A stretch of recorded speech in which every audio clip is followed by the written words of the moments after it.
मद्यपी चालकांची नशा उतरवण्यासाठी वाहतूक पोलिसांनी राज्यात विशेष मोहीम हाती घेतली असून या मोहिमेस मंगळवारपासून सुरुवात होते। याबाबतचा आदेश सोमवारी वाहतूक पोलीस अधीक्षक धर्मेश आंगले यांनी जारी केला आहे। या आदेशानुसार दिनांक 5 ते 11 मार्च या कालावधीत रात्री 11 ते मध्यरात्री 1 वाजेपर्यंत ही मोहीम राबवण्यात येणार आहे। मद्यपी चालकांमुळे राज्यात मोठ्या प्रमाणात अपघात होत असल्याची माहिती समोर आली आहे। त्यामुळे वाहतूक पोलिसांनी राज्यात मद्यपी चालकांवर कारवाई करण्यासाठी विशेष मोहीम हाती घेतलाय। या मोहिमेनुसार वाहतूक पोलीस विभाग 5 ते 11 मार्च या कालावधीत रात्री 11 ते मध्यरात्री 1 वाजेपर्यंत कारवाई करणार। या मोहिमेसाठी वाहतूक खात्याकडून 1000 हून अधिक पोलीस कर्मचाऱ्यांना अल्कोमीटर घेऊन विविध मार्गावर तैनात करण्यात येणार आहे।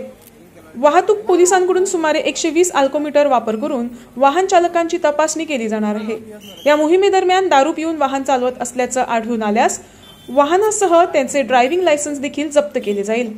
मोटर वाहन कायदा 1988 च्या कलम 19 आणि केंद्रीय मोटर वाहन नियम 1989 च्या कलम 21 नुसार मद्यपी चालकाला तुरुंगवास तसंच त्यांचे ड्रायव्हिंग लायसन्स कमीत कमी 3 महिन्यांसाठी निलंबन करण्याची शिक्षेची तरतूद आहे।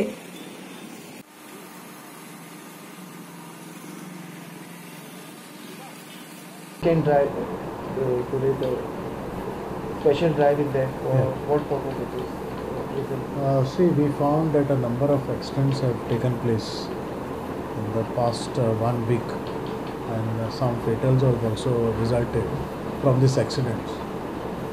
So we have organized a drunken driving drive for 1 week.